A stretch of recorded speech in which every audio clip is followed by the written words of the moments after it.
Hello, everyone. Welcome back to another episode of the 52 must-see movies and why they matter.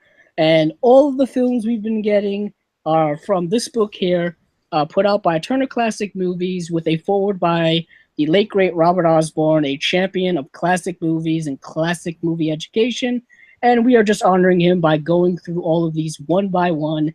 And we have reached actually our first Western. But before I go into that, I just want to introduce once again my friend, my film man friend, and that is Stephen Billings. Whoa! Calm down there, Andrew. No, I'm just kidding. We're best buds in movie was it filmdom, as we called it? Film, like my kingdom, but it's like just built on film. Yeah. We have as you can see, we own a lot of films. You can't see Andrew's right now, but he owns a lot of films. It's over there. So we could build houses out of our movies. So yeah. Sure, we have filmed them, but first Western. I love Westerns. I don't know that there's many more. I don't know that there's even any. I think there's maybe one or two more in this list. But yeah, I love Westerns. This one stars a really great actor of that time period, and I'll let Andrew run down that. This film is starring what some consider the greatest actor of all time, or at least a lot of people's favorites, an all-time classic, an icon, if you will, and that is Jimmy Stewart. Some people call him James Stewart. I call him Jimmy Stewart because I've watched so many of his movies, I consider him a close friend. So this is actually his first Western, coincidentally, as it is our first Western we're discussing on this list, and this is Winchester 73. It came out in 1950, and it is directed by Anthony Mann, who is a director I wasn't too familiar with, and I don't think a lot of people necessarily are. I actually first learned about him from Martin Scorsese, who apparently is a big fan of his. Martin Scorsese had this big documentary back in the early 90s. I think it's Martin Scorsese's journey through American film or cinema or something like that. And it's basically just him talking about all of the influences on his life from the world of movies.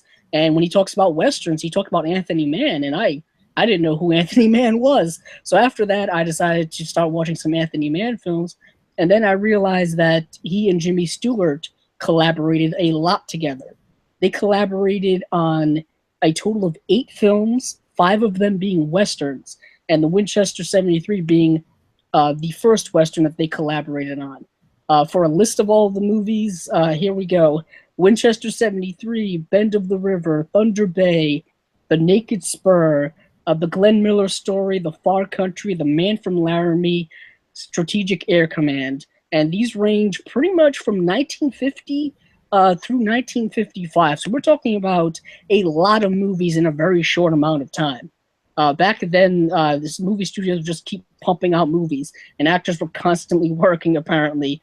And it's very interesting how much they were able to produce at the time. And I know Jimmy Stewart did a lot of movies as well.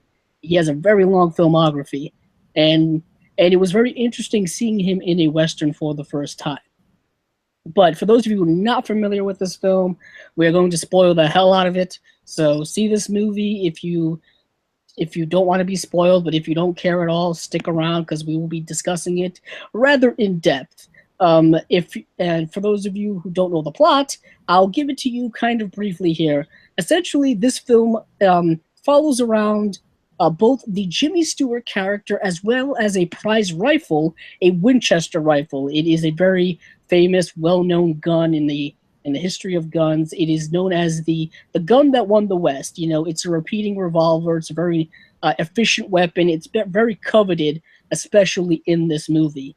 And you follow its journey as it changes hands through various owners, but you also follow the Jimmy Stewart character as he is on a journey of revenge against a character known as Dutch Henry Brown, who killed someone very close to Jimmy Stewart in his life. So he's following him as well as the gun itself, and a lot of the characters intersect and a lot of the plots intersect with one another. So we'll start out right at the beginning. It starts out in Dodge City, and Dodge City is a famous city in the West. They set a bunch of movies in this city. There's even called a Dodge City movie. I mean, it's a very popular name in the West.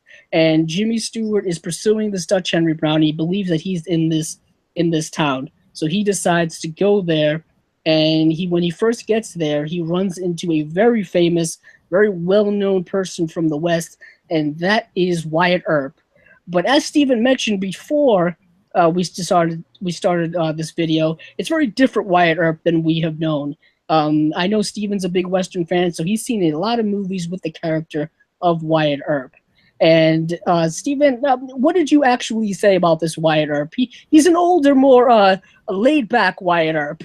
Yeah, I feel like this is the Wyatt Earp that has went through all the craziness of like the actual Wyatt Earp film with Kevin Costner.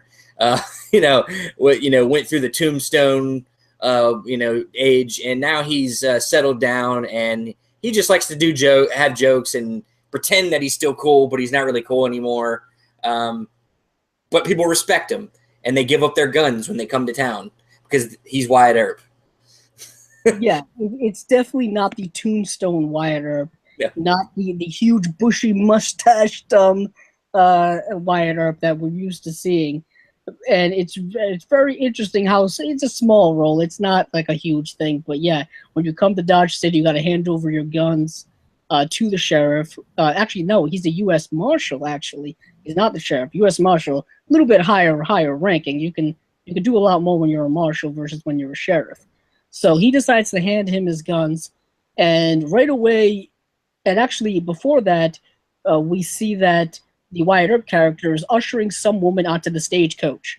This woman is portrayed by Shelley Winters, who is an actress that actually is an Oscar-winning actress. She won 2 actors for supporting roles later on in her career. She was the mother of the children in Night of the Hunter, a film that is a favorite of both me and Stevens, as well as she was the mother in Lolita. She was an actress that a lot of people know. She had a great career, but this was our first interaction with her character in this film. And we're kind of led to believe that she is someone that Wyatt Earp does not want in this town. She's kind of, maybe not a floozy type woman, but, promiscuous woman. Perhaps. Apparently she works at the saloon, and she plays piano that we learn later on. And she's waiting for some guy in town. Who is she waiting for, Steven? Is it Steve? She's waiting for Steve. Waiting for Steven. She's waiting for this Steven. She keeps saying that. And Wyatt Earp is like, yeah, if he comes to town, we'll send him your way. He's just trying to get her out. He doesn't want, I guess, that type of woman in town, or at least that type of perceived woman. You know what I mean? Like, perhaps she will have some type of reputation. So she's sent away, but that's not the end of her story. We'll see her later. But in this town, they're having a rifle competition to win this Winchester rifle. And you can have your name engraved on and all kind of stuff. But before that, Dutch Henry Brown and the Jimmy Stewart character meet up in a bar. Very, very tight, very, a lot of people in this bar. You know what I mean? It's very, very tight-knit in there. And they have this kind of animosity towards one another. You could see it right away. As soon as they see each other, he reaches for his gun. You realize he doesn't have it.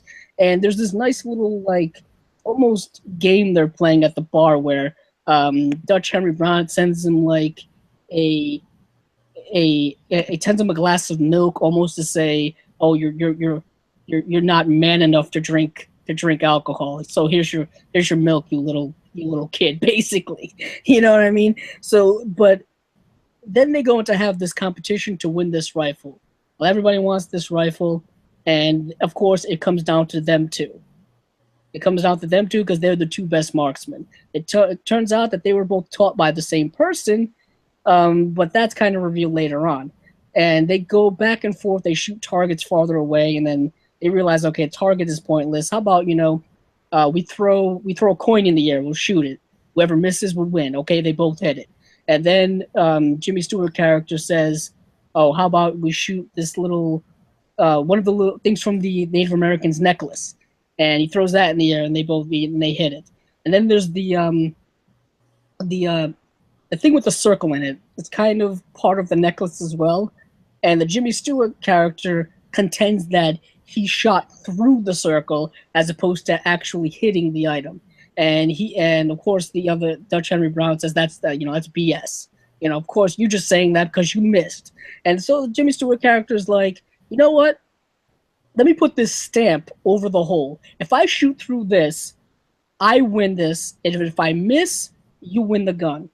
And of course, in all heroic fashion, he shoots through the hole and he hits the stamp and he wins the gun.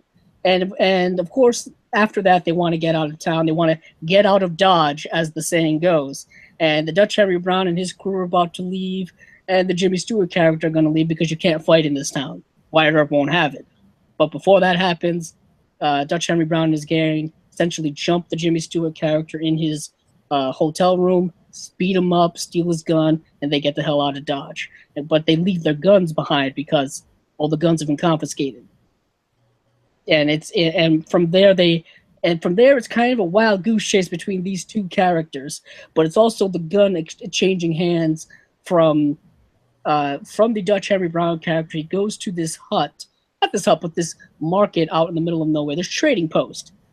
And he trades the gun there. And the gun goes from that trader to a Native American character. And it goes from him to the Steve character that we talked about before. And then from there, it goes to the Waco Dean, right? And then it ends up back in Dutch Henry Brown's hands. And then at the end of the film, which we will definitely talk about, it does eventually get back to the Jimmy Stewart character. But this Steven, had a very interesting take on the gun and the way it is used in the plot of this film.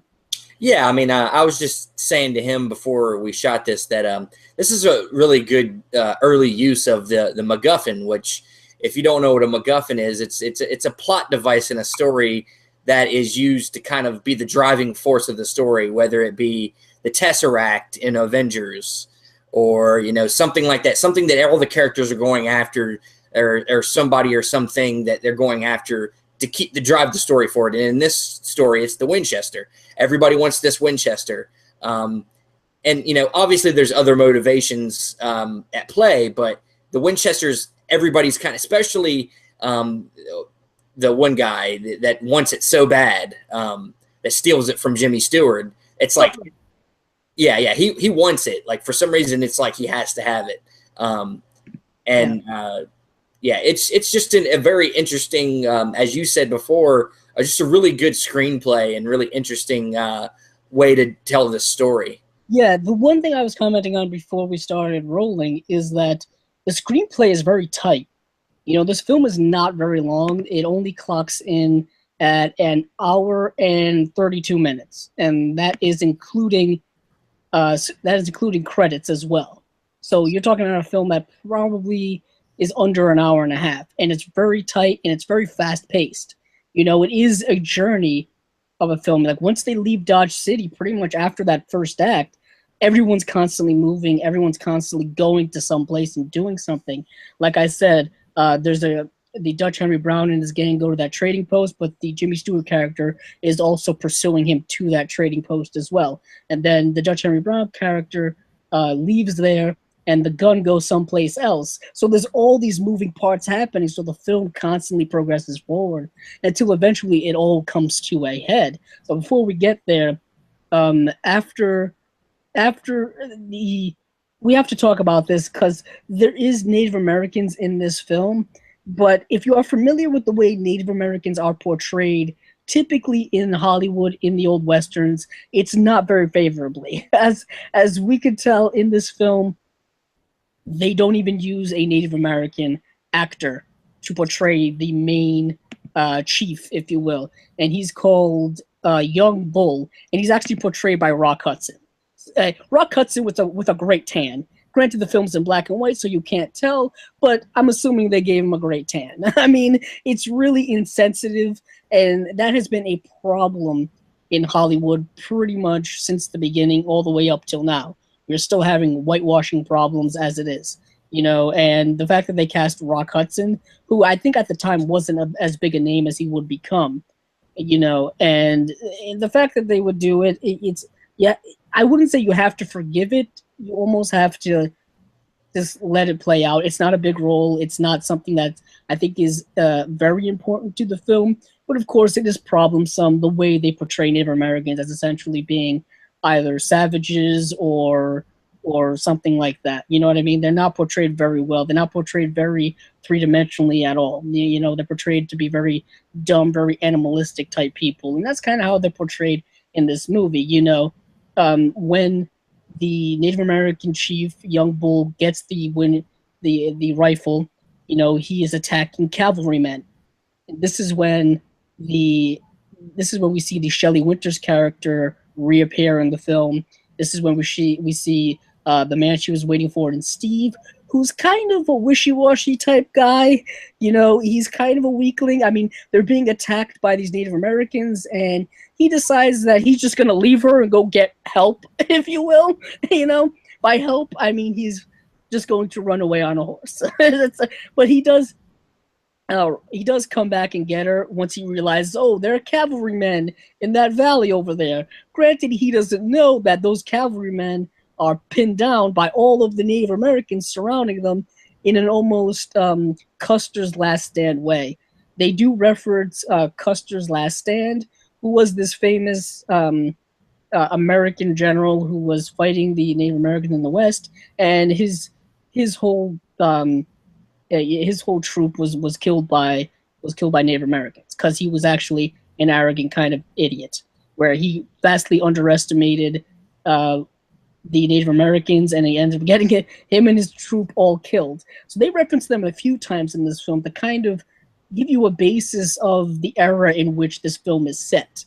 But in this cavalry area, we get the reappearance of the Jimmy Stewart character, as well as kind of like his right-hand man who's going along with him, who's kind of, I guess, you know, his best friend, his conscience, a guy he can talk to, and kind of,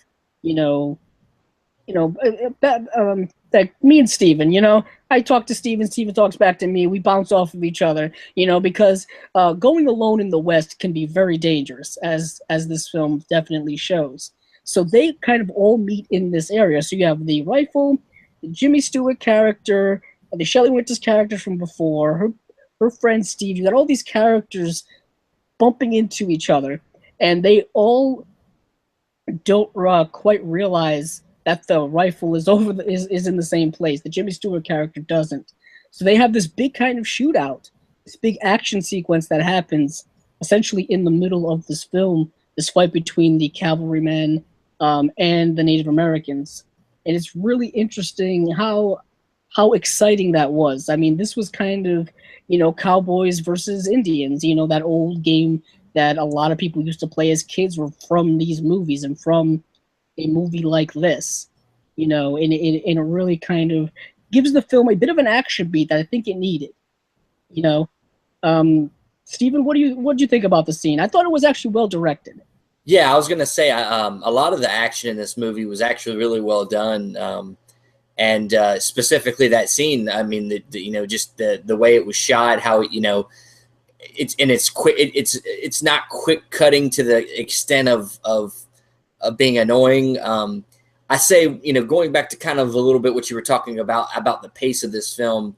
I think one of the things that makes this such a high-paced film is because there isn't a lot of downtime. A lot of Westerns will spend a lot of time giving you scenery, you know, letting you see the West and seeing how beautiful it was, and just kind of being a little bit more existential in the sense of like thinking about your next move, and a lot of just thinking and, you know, and looking at the scenery.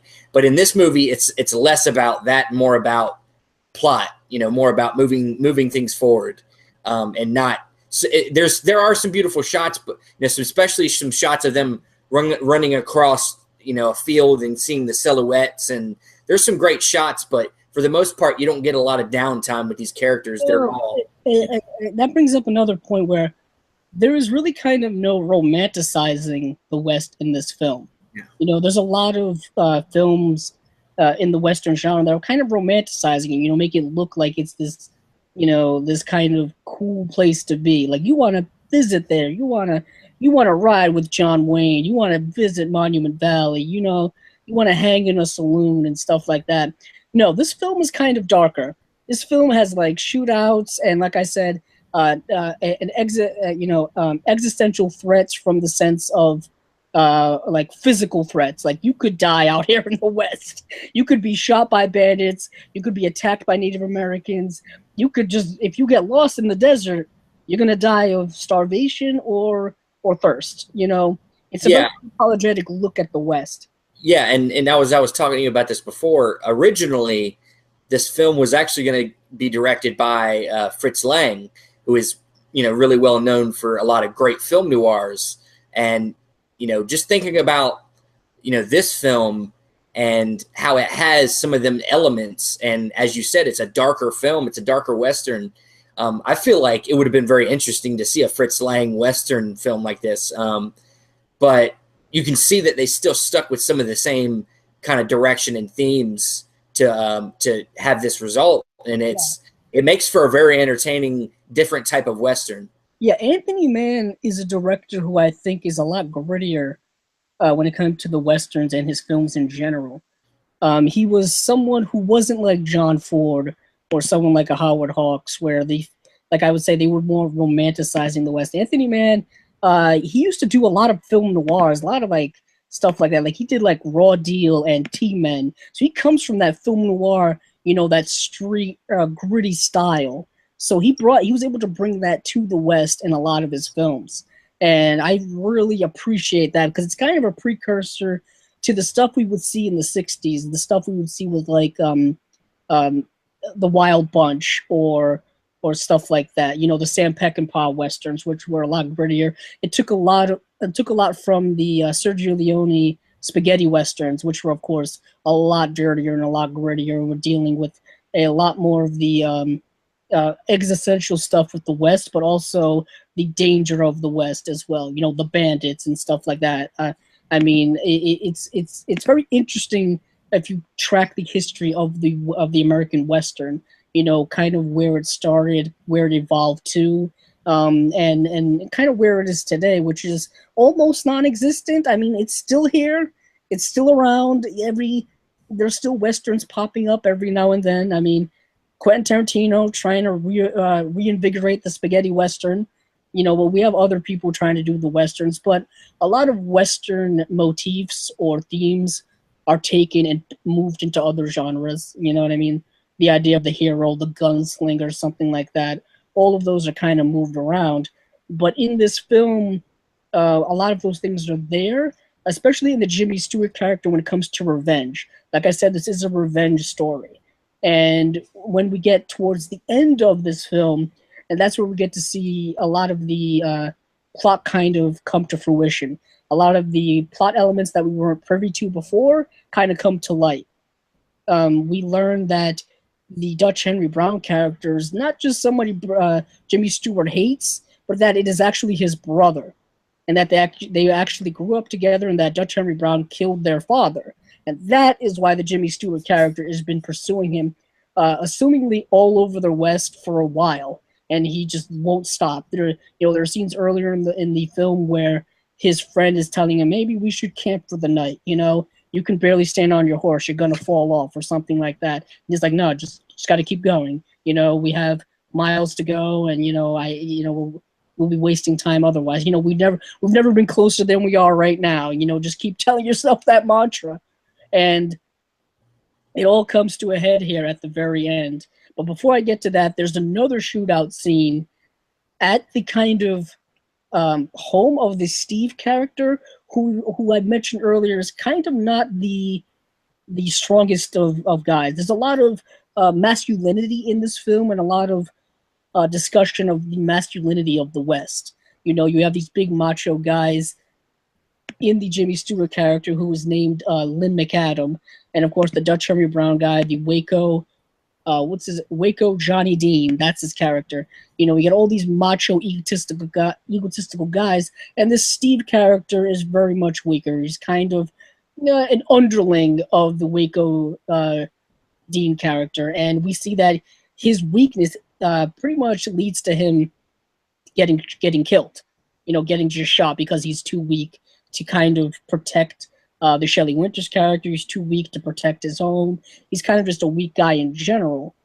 And the Jimmy Stewart character is stronger. He's the one that is going to win the day eventually, and by the end of this film, he does. There's a great shootout at the end of this film in this mountain range where the Jimmy Stewart character is constantly penned down, and he's being shot down upon, and they're having this back and forth with one another, I thought, what didn't Dad tell you never to get pinned down under another man's gun and stuff like that? And then Jimmy Stewart character would be like, oh, didn't he tell you never to waste lead or something like that?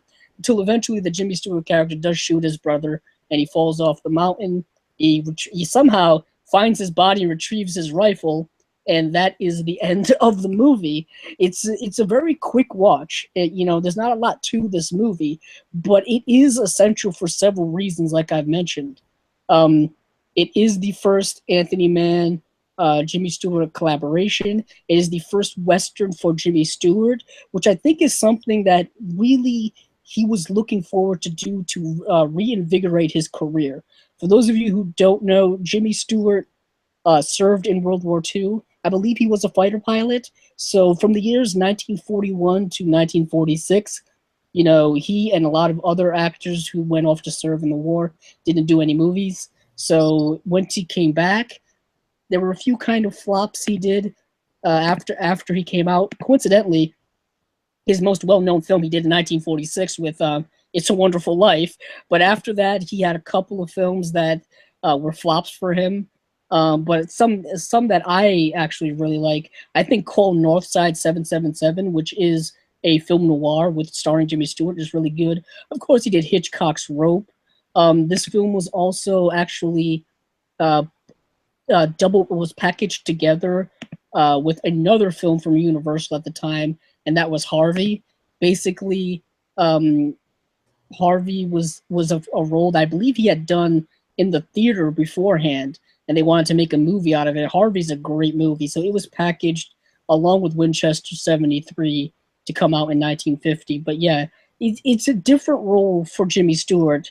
I commented on a Facebook post that once upon a time, I thought the idea of Jimmy Stewart in a Western to be ridiculous. Like, oh, how could this guy, who's very much this wholesome, aw shucks kind of guy, be as physical you have to be in a Western, to be as, I dare say, badass you have to be in a Western. When you have titans like John Wayne, this huge, giant, just machismo man leading these Westerns. And I have to say, I was damn wrong, and I heavily underestimated Jimmy Stewart's ability to transform into a role for a Western film, and he is great in the Westerns. He did Westerns all the way up into the 1960s. He worked with not only Anthony Mann in 5 Western, but he worked with Andrew V. McLaglen. He worked with a lot of guys, and he did a lot of Westerns in kind of the back half of his career, and it really extended his career. I think he was kind of not fed up with, but he wanted to change. If you look at his 30s work, that's where you get to see kind of the lovable everyman Jimmy Stewart. Later in his career, it was kind of the more ambitious roles for Jimmy Stewart. So, Stephen, how do you feel about this film being essential? Because I know we talked about it, like, why is this actually in this book when you have so many other Westerns you could possibly choose from? Yeah, I mean, like you said, I agree. Being the first collaboration with the director is an important thing in general, and being his first Western, and I think, it's essential in a way just based off of this is kind of a different type of Western. It's an example of a Western that doesn't go by all the normal cliches of a Western, and like you said, doesn't romanticize the West. It's much more character and plot driven than and it's not all, even though it's got some of its flaws in the sense of how it depicts Native Americans and stuff like that. The main characters are very interesting, and for its time, it's it's a very well paced, and to me, it's still something I could watch today over and over, and it's not boring. You know, a lot of older films have a problem with acting and you know, and it doesn't age well, but this one to me ages pretty well. And I enjoyed watching. It was just my first time watching it, and it seemed like it was aged pretty well for a Western. So Yeah, the film. Yeah, some of the great films I've always said can be watched today, and you feel some aging there, but the overall film is still rewatchable, it's still enjoyable. I mean, it does have kind of usual Hollywood tropes. You know, there is a romantic angle between the Shelley Winters character and the Jimmy Stewart character, but I don't feel like it's over. You know what I mean? Like it's there, but it's kind of, you know, underlying the film. Like she kind of likes him. They have a few scenes together, but it's not like it's not melodramatic in any way. It's not over the top. You know. By the end of this film, they do kind of end up together. At least that's the perceived notion.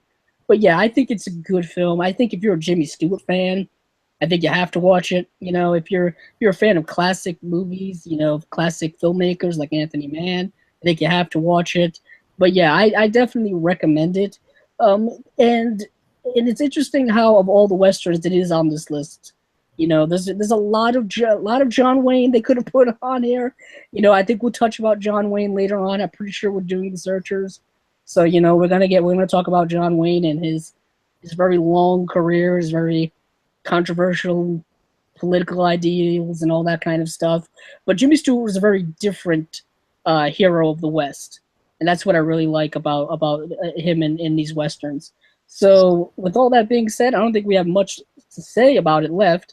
You can find me on my YouTube channel, Cabzilla Productions, as well as on Twitter at Cabzilla06. Steven, where can they find you? you can find me on Film Clubs. Sorry, Film Club Central, Facebook, YouTube. We always try to put up stuff, reviews and whatnot, and of course, Dan Skip Allen. We do the 52 Must See Movies and Why They Matter series, and also Top 5 Weekly. Yeah, we do Top 5 Weekly every week, and we're doing this series here. We have done quite a few of these so far, so go back and check out all of those, as I was looking forward to what we have in store next, because we eventually will hit that magical 52 number. So until we see you next time, keep watching those movies, because I know I will. Hi, everybody. I'm Jimmy Stewart.